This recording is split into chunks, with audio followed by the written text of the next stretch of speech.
Well, after this Zoom call, I'm actually just gonna go on my phone and go through like all the videos of the trips, and I'm gonna like cry. I think I'm gonna go get some like chocolate and get in a dark room and just cry and look at all of these memories. Well, welcome everybody to the Israel Collective Zoomcast with one of our best friends of all time, Grammy Award-winning producer, Spech. This is going to be amazing, you guys. I'm telling you, if you listen to Christian music one way or another, you have heard stuff that Spech has recorded, produced, artists that he's worked with.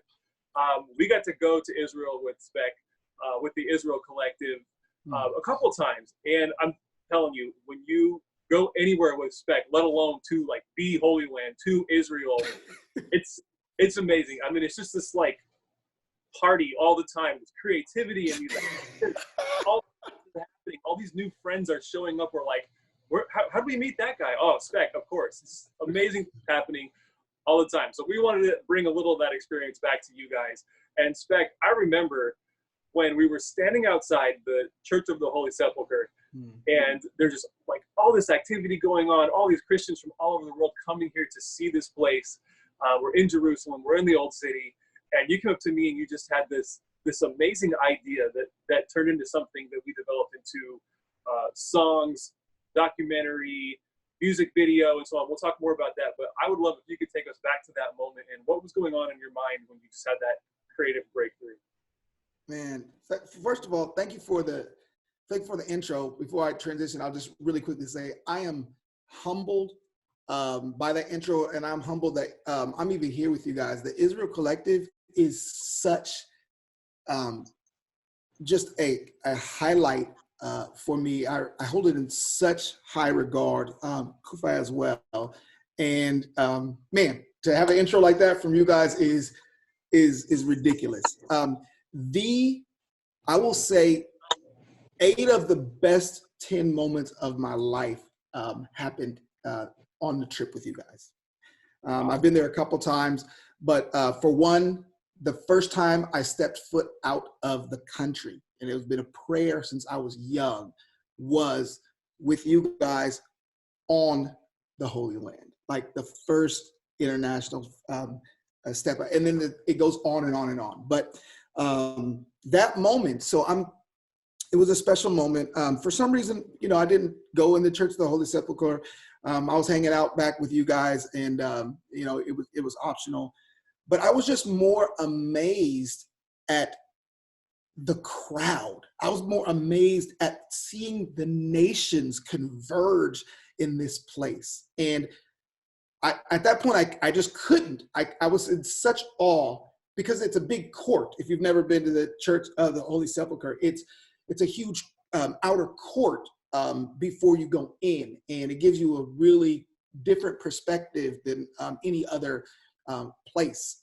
Even in Jerusalem, in the courts, it's a different perspective. So I'm looking, and I'm just amazed, and I said, "My gosh, this man in 3 years of ministry, which of course is God, Jesus, just shook up the world in a way that the nations are still flocking right now. Every culture, every language, there's just nothing like it. There has never been, and there will never be, but I was just in awe.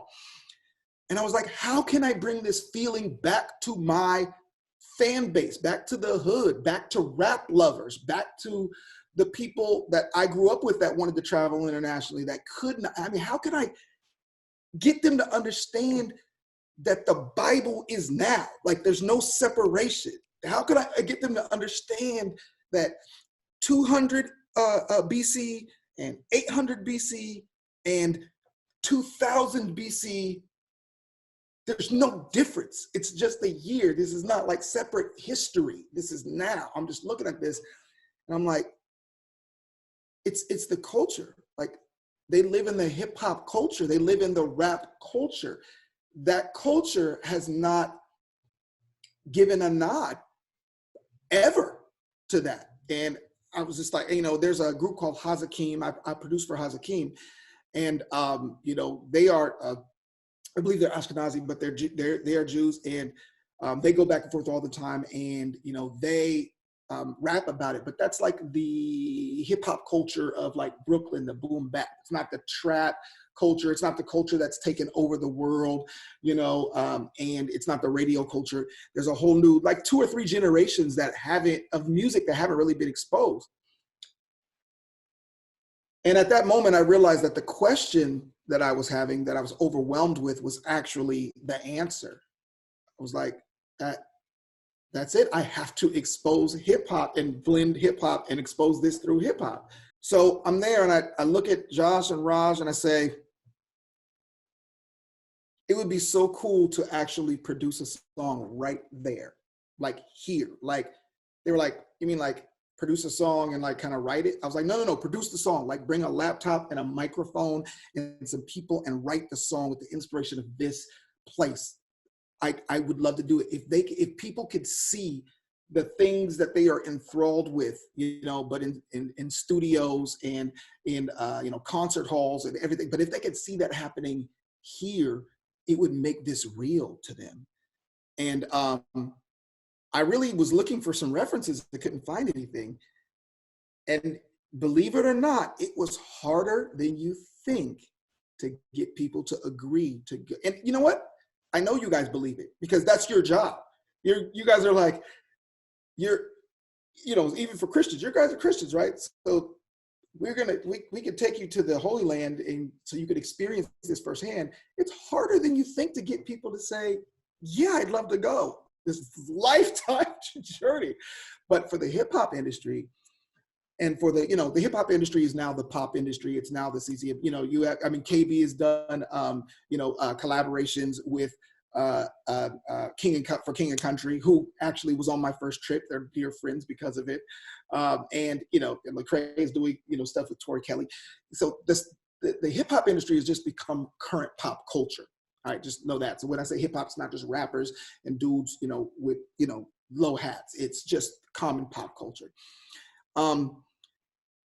The first trip, by the time it was able to come together, my dear friend, the dude in the industry, he was on Reach Records, and Derek Minor on Reach Records, and he's always rocked with me. He's always, you know, because he's a producer as well, so we have a special connection. He's not just a rapper and an artist; he's a producer, and he always regards me. And you know, he just says, "Spec, you're the greatest producer that ever lived. I just want to let you know that." He's like, "The world might not know it, but I want you to know it." He was like, "You're the greatest producer ever lived. Your ideas and about what to produce just supersede the actual production." And I came to him and said, "I got another one." He's like, "Another what?" I was like, "Got this idea." I pitched it to him, which was, I want to go to Israel and record a whole album. I don't want to have anything written before I get there. I want to produce it there. I want to conceptualize it there. I want to do it there. He was like, "Who's paying for it?" It's like, there's this company or this organization called the Israel Collective. I said, "Did you see when I went to Israel before?" He was like, "Oh yeah, I saw the pictures. That was cool. I was wondering how you did that." I was like, "Man, they take care of everything. It is the best trip you've ever gone on, but this is going to be special, and we're going to do this to expose our generation to the Holy Land, to Israel current time. Let them know it's not a war zone. It's peaceful. The people are wonderful, and this is where our Savior's story happened." And he was like, "I'm down." And I was like, "All right, cool." So I called a lot of other people, just couldn't get it together in time. And then it was just weird. Like Tadashi said, yeah, but then at the end he was going on a tour, so he couldn't go. And a lot of the people that actually ended up going on that next trip just couldn't go in time. But it had a lot to do with priorities. Once they saw Derek go, then it changed their priority. But praise God, we went, took my team, we did it. And man, you got to go watch the video. Go watch the documentary, A New Sound in Israel, and watch the documentary, and you'll see what happened. But it was phenomenal. Derek was changed. He didn't just go on the trip. We're sitting on the rooftop one of the nights in Jerusalem. First of all, to say that statement, we're just sitting on the rooftop in Jerusalem, kicking it, and you know, we're talking music. I had made a relationship with one of the hotel workers who actually was a hip hop DJ. Israeli hip hop DJ. And he went and he said, let's have a party. And he just took the speakers up and he just brought music up to like at midnight up to the top of the hotel. So everybody just came up there. Me and Derek are talking. He was like, bro, I'm changed, man. He was like, this is a trip. He took that energy. He got baptized in the Jordan. He was the headliner for the video and the project. He took that energy back, and a couple trips later, he went with Lecrae and all of Reach Records and Propaganda, and that energized so much more of the hip hop generation, those people of influence. And then, now, who knows? But I definitely can see a difference in my daily dealings with my generation concerning Israel. What's funny? A lot of people are changed because of the Derek and the Lecrae and the Tadashi and the Prop, and they have no idea that I even went. They don't even know about my involvement. But that's the beautiful thing about it. It's like, I think God sent me on this mission, had this concept, and then I was like, thank you, and then just took it, and it was beautiful. I was changed. My son went. He was changed. One of the dope opportunities we got was to go to Florida. Josh and Roz, we went to the International Christian Film Festival, and Ty Tribbett, his whole congregation came down and viewed it. That sparked a revival I haven't even told you about a revival in their ministry that has captured Kirk Franklin, which I haven't even told you about, and a whole bunch of other people you might have known, but it's just been phenomenal. We showed it there. We showed it all over the place. So it was just a phenomenal event. And the first single, the single came out, the music video came out. Shout out to Will Thomas, but it was phenomenal. Thank you guys. Hey, Spec. So let me ask you a question, bro. First of all, man, thank you so much. You've been a phenomenal catalyst, if you will, and a walking billboard, bro, for the Israel Collective, and what you guys did, putting together the New Sound in Israel documentary. I remember walking and seeing you guys writing at the Garden of Gethsemane and then writing on the Mount of Beatitudes. Let me ask you a personal question, though. This is for you, okay?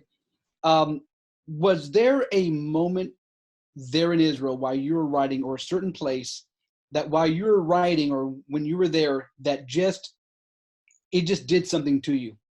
Like, for an example, you were a catalyst in helping change other people's lives. What happened to Spec in those moments that changed his life? Again, the first change was when I stepped on the ground. It was the first time out of it, when I stepped. See, I can't even get there unless I give you like a quick background. Here's a 30-second background.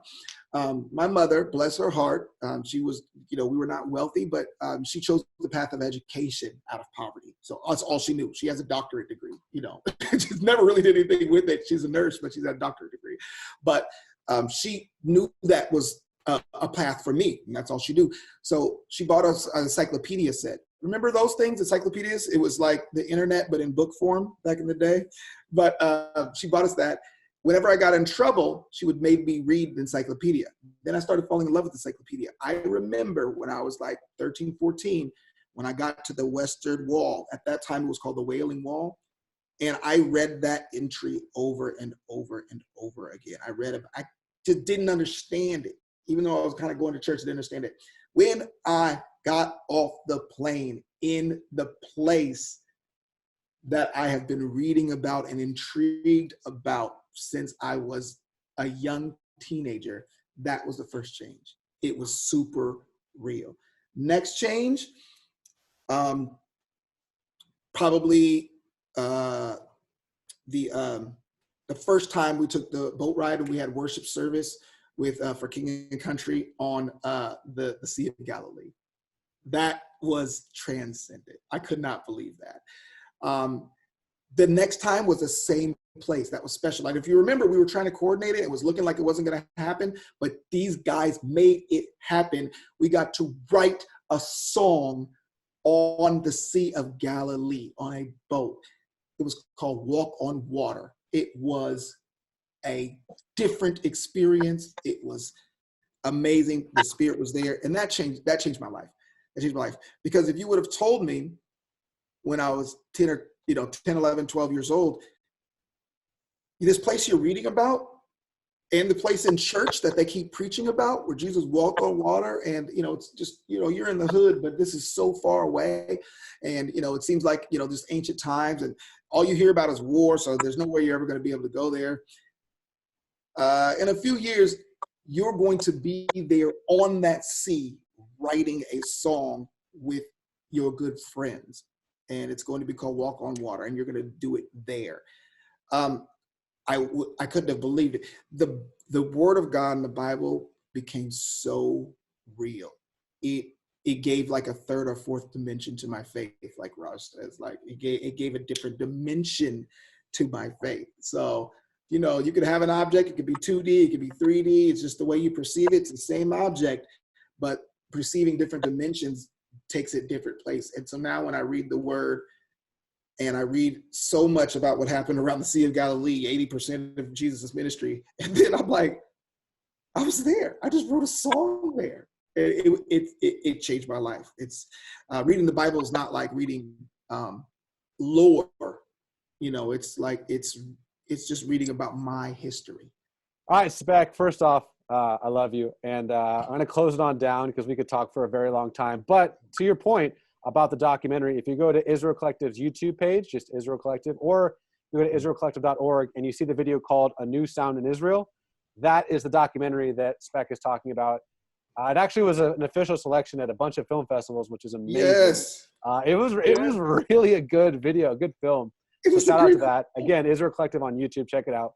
But as we close this down, you've become an integral part of not just the Israel Collective family, but the Kufi family. You've spoken at Kufi events. As we close it down, and we'll just kind of end it after this, why should Christians care about Israel? Why are you involved with IC and Kufi? What does it all mean to you? I am a Christian. That is my primary identity, and that is the identity that's going to be eternal after all the other identities fail and fall off. So it is more important that I experience that become real, and it ridiculously did. Also, going with the Israel Collective is a different type of experience. It's not a tour.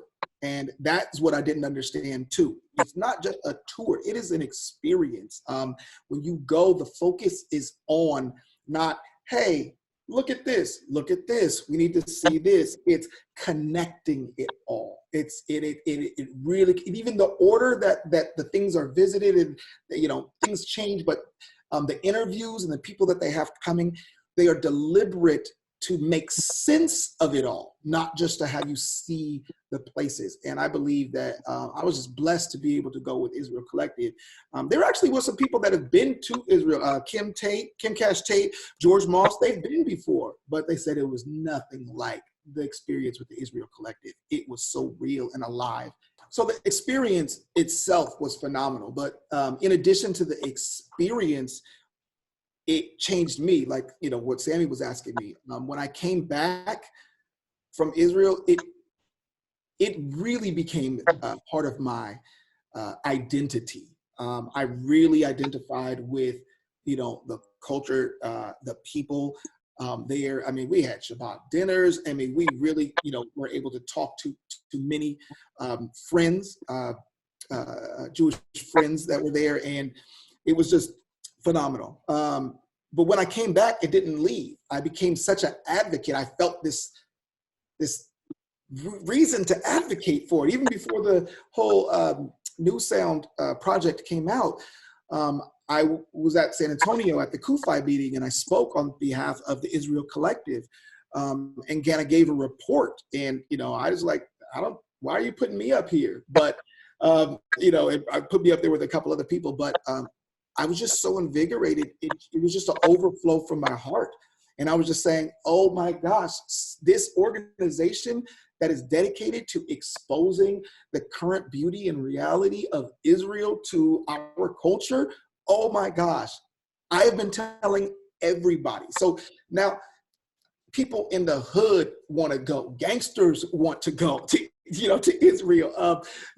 People at church that were just content with going back and forth with church culture now want to delve in deeper. I was able to, speak about, again, the beauty of the people. If you watch the New Sound documentary, Buki the Baby, which is an artist, speaks to that when he was in the market, the shuk. He says, I didn't know what to expect, but he was stopped and he had a rap session. He had a freestyle rap session and a bebop section with somebody. And like I said, I was meeting people in the alleyways that ended up, doing documentaries with you all, as well. So it was phenomenal. I also went to DC. To the last Kufi convention in Washington, D.C., the one before the last. And for IC, we were able to screen the film. And I screened a music video that I did there with my camera phone, which was phenomenal. But, it was beautiful, got a standing ovation, which, I didn't expect. But I just believe that I don't even realize the importance of merging current pop culture with Israel, their plight, and the Christian interest in making sure you know your history, which resides in Israel.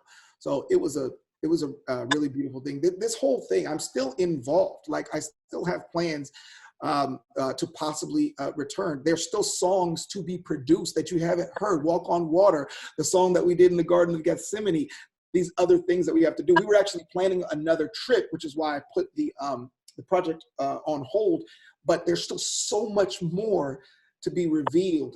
And I just have a heart for this thing, man.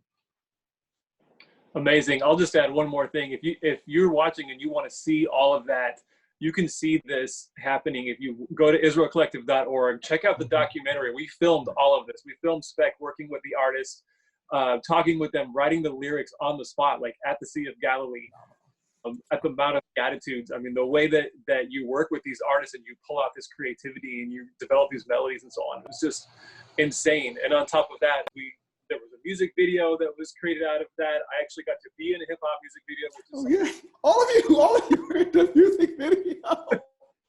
And another video as well that we made because Lecrae and Tadashi and Propaganda and Andy Mineo and more came to Israel with us after we made that initial documentary. So there's so much more to see on the backstory of this. If you're watching and you want to see more, just go to israelcollective.org and check it out. 1,000%. Thank you guys for having me. I'm just gonna, after this Zoom call, I'm actually just gonna go on my phone and go through all the videos of the trips, and I'm gonna cry. I think I'm gonna go get some chocolate and get in a dark room and just cry and look at all of these memories. It was beautiful. Thank y'all. I appreciate the opportunity, man.